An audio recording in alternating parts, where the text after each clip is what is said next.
Hey guys, welcome back to the channel. Today I'll be reviewing Avatar Frontiers of Pandora with the recent third-person mode update that this game has received.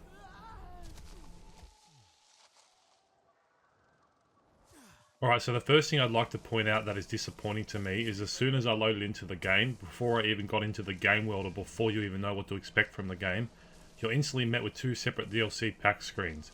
No build up to it whatsoever, just instant monetization before you even reach the menus.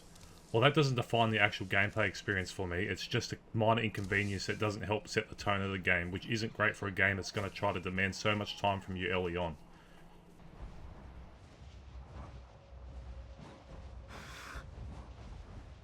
Okay, so once you're actually in the world, you quickly realise just how beautiful this game is visually.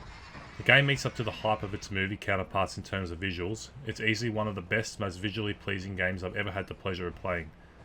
Every new biome you visit in the games has its own kind of art style, which all blend in perfectly together and in the world of Avatar. Nothing feels out of place, and everything from the wildlife to the plants and trees feels unique from the world of Pandora. Another thing they do well is scale. They do an amazing job of making you feel big with normal humans and things like human bases where you literally have to crouch to get through their doors, but the opposite is also true. There's times where some of the animals and plants in the game make you feel so small, it's honestly crazy how good of a job they have done here in terms of scale.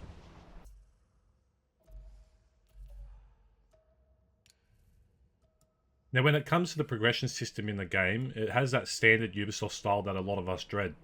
The gear system is your standard system from any Ubisoft game, where you're just constantly chasing new equipment for slightly higher stats, which doesn't feel rewarding at all. Let's just say it's serviceable and it works how you'd expect it to, but it's nothing special whatsoever.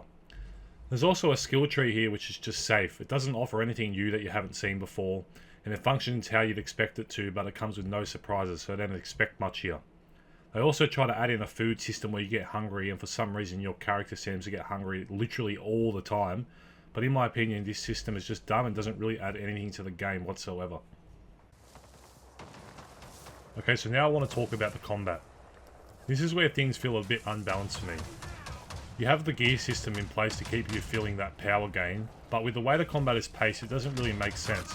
For example, if you're fighting in the RDA outpost areas, or even most main missions, there's just times you get completely overwhelmed by what feels like hundreds of enemies. This would be okay if it didn't feel like guys in the mech suits weren't just bullet sponges.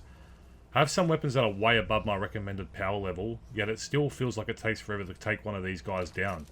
Sometimes there's just so many of them and they'll kill you so fast. I prefer the combat areas where there's less enemies because it feels engaging and it doesn't feel annoying, just like it's there to pad out your game time. So when the game first launched and it was first person only, I bought it and thought I'd give it a try, even though I thought it was a bit of a miss to be locked into first person. You'd think a world as stunning as Pandora is meant to be explored in the third person, and let me tell you, that most certainly is the case. When I played the game originally, I played it for no longer than 3 hours and I really couldn't get into it. The movement and combat felt clunky in first person and it just felt so out of place. Now that third person is here, I've been playing the game non-stop and actually enjoying it. It should have been this way to begin with, and I think if you think the same, you'll enjoy the change as well. If you enjoyed the game the way it was before, just beware if you played in third person, it's going to be hard for you to go back. So I'm going to be honest with you guys, I still wasn't enjoying the game when I started playing it in third person. But only because I was sick of running back and forward and doing standard open world fetch quests. It isn't until you unlock your Ikran that the game really opens up and becomes enjoyable for you.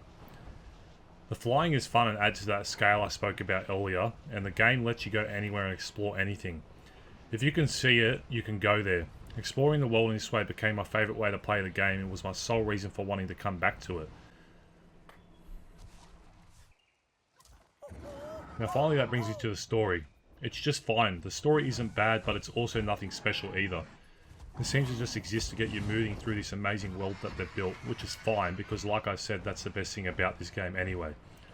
I guess if you're playing an Avatar game, you aren't really expecting an amazing story. It's pretty much the same as the movie. You don't go into it for that reason. One thing I will add, which I noticed early in the story, is the feeling of dread is really well done here. They aren't afraid to make you feel sympathy for the characters or even animals in the game. They aren't afraid of hurting or killing things in the game that you have a connection to in one way or another. It's the same feeling they give you with the war that's going on between the Na'vi and the RDA in the game. They do a good job of portraying the effect war has on the environment and its people, so for that I have to give the game some praise. Alright, so Avatar Frontiers of Pandora.